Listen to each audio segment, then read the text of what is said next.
Russia's Black Sea Fleet, once the unchallenged master of the northern Black Sea, began its humiliating retreat from Crimea in April 2022 when the guided missile cruiser Moskva exploded and sank 60 nautical miles south of Odesa, marking the first time since 1941 that a major naval power lost a flagship to enemy action. The strike, executed by two Ukrainian R-360 Neptune anti-ship missiles launched from a coastal battery near Tuzla, pierced the myth of Russian invulnerability and initiated a cascading collapse of Moscow's maritime dominance that would last through 2023.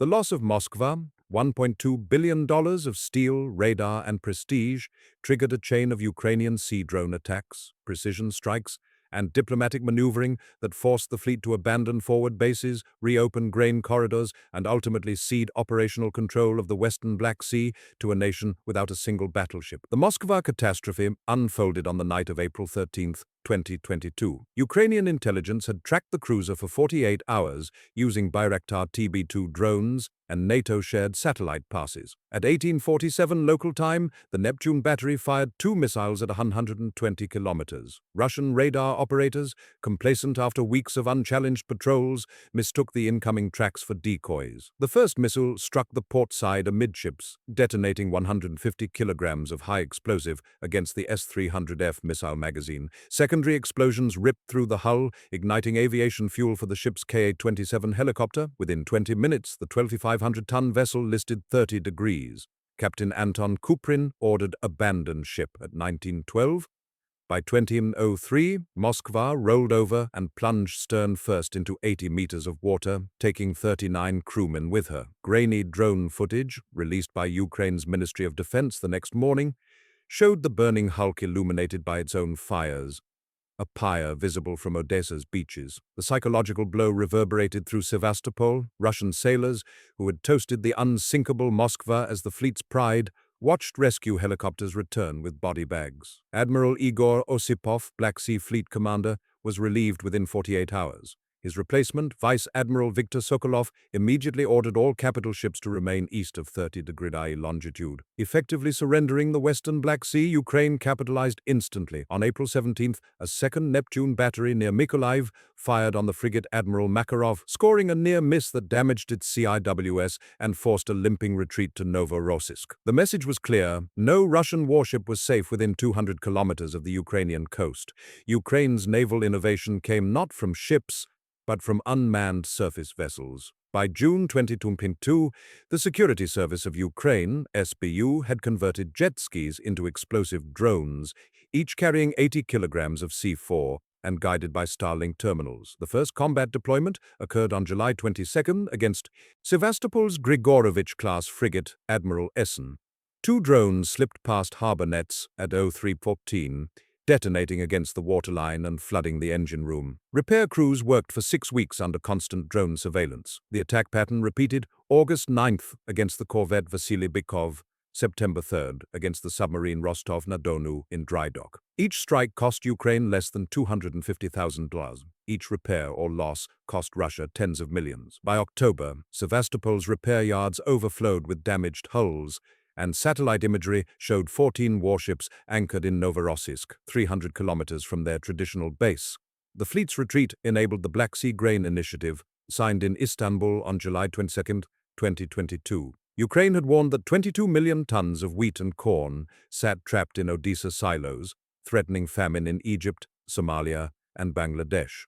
Russia's blockade, enforced by 16 warships and submarine-launched caliber missiles, had driven global wheat prices to $435 per ton. With Moskva gone and Sevastopol under siege, Moscow lacked the surface combatants to enforce the blockade. UN Secretary-General Antonio Guterres and Turkish President Recep Erdogan brokered the deal. Russia would allow inspected grain ships to sail, Ukraine would not attack them. The first convoy, MV Razoni, carrying 26,000 tons of corn, departed Odesa on August 1st under drone escort. By December, 700 ships had exported 18 million tons, dropping wheat prices 28% and averting food riots in the Horn of Africa. Ukraine escalated its maritime campaign in 2023 with the Magura V5 sea drone, 1.8 meters long, 500-kilogram payload, 800-kilometer range. On February 16th, a swarm of 6 Maguras penetrated Novorossiysk's outer harbor, sinking the landing ship Cesar Kunikov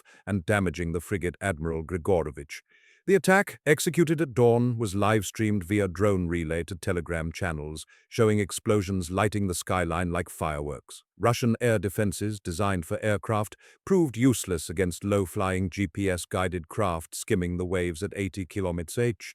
The fleet responded by welding steel cages around bridge windows and deploying dolphin patrols, trained marine mammals to detect intruders. But the measures failed. On March 22nd, Magura struck the intelligence ship Ivan Kurz, disabling its SIGINT arrays and forcing a tow to Tartus, Syria. The cumulative effect crippled Russian naval operations. By mid-2023, only 4 of the fleet's 12 major surface combatants remained operational west of Crimea. Submarines, immune to surface drones, became the primary threat, but Ukraine countered with British-supplied Sea King helicopters, dropping sonar buoys and lightweight torpedoes. On June 11th, a Sea King from HMS Prince of Wales, visiting Odesa under NATO auspices, sank the Kilo-class submarine Alrosa with a Stingray torpedo, the first submarine kill by helicopter since the Falklands. The loss prompted Russia to withdraw its remaining improved Kilo boats to the Sea of Azov, effectively ending blockade enforcement. Sevastopol's transformation from fortress to ghost port unfolded in real time. Satellite photos from July 2023 showed empty piers where Grigorovich-class frigates once moored. Rust streaked the hulls of half-repaired ships. Dockyard workers, unpaid for months, defected to Ukraine with schematics of naval mines. The city's economy, dependent on fleet salaries, collapsed. Restaurants closed, and the once bustling Nakhimov Square filled with protesters demanding back pay. Ukraine's psychological operations amplified the despair. Loudspeakers on Snake Island broadcast messages in Russian, "Your fleet is broken, come home." Dozens of sailors swam to Ukrainian lines under cover of darkness. The retreat's strategic consequences reshaped global maritime security. NATO expanded its Black Sea presence. Romanian frigates patrolled grain corridors, while U.S. destroyers conducted freedom of navigation operations within 12 nautical miles of Crimea unchallenged. Turkey closed the Bosporus to Russian warships under the Montreux Convention, citing state of war. The grain initiative, renewed in May 2023, exported 33 million tons by year's end, stabilizing prices and earning Ukraine $11 billion in revenue, funds that purchased 200 HIMARS launchers and 1,000 drones. Russia attempted a comeback in autumn 2023 with Project 22-160 corvettes equipped with Tor M2 air defense, but Ukraine's Harpoon missiles, supplied by Denmark, sank 2 in a single night off Cape Tarkankut. The final humiliation came on November 1st, when a Magura drone struck the fleet's last operational Karakurt-class corvette, Askold, while it was still in the Zaliv shipyard. The explosion, captured by a Ukrainian operative inside Kerch, destroyed the uncompleted vessel and damaged the dry dock beyond repair. Russia's Black Sea fleet, reduced to 11 combat-ready ships, retreated entirely to Novorossiysk and Feodosia, abandoning Sevastopol to Ukrainian long-range artillery. The human toll of the campaign was staggering yet asymmetrical. Ukraine lost 47 drone operators and 12 coastal missile crewmen. Russia suffered 1,200 sailors killed or wounded, including 200 in the Moskva disaster alone. Captured Russian officers revealed morale collapse. Conscripts refused to sail, citing invisible killers beneath the waves. Ukraine's naval commander, Vice Admiral Oleksiy Neshpapa, became a national hero, his image on billboards reading, "The sea is ours." In Sevastopol, graffiti appeared on fleet headquarters. Moskva remembers. The retreat's legacy extends beyond the Black Sea. China studied Ukraine's drone swarm tactics for potential Taiwan scenarios, investing $3 billion in USV development. NATO standardized sea drone protocols, with the U.S. Navy testing Magura derivatives in the Red Sea against Houthi threats. The grain initiative's success inspired a Mediterranean Food Security Pact, linking Ukraine, Egypt, and Italy in a blue breadbasket alliance. Russia, meanwhile, shifted resources to the Arctic fleet, leaving the Black Sea a Ukrainian lake for the first time since Catherine the Great. The Black Sea Fleet's retreat from Crimea proved that naval power in the 21st century belongs not to tonnage, but to precision, innovation, and will. Ukraine, with no navy to speak of, sank a billion-dollar flagship, crippled a harbor, and fed the world, using jet skis, missiles, and unbreakable resolve.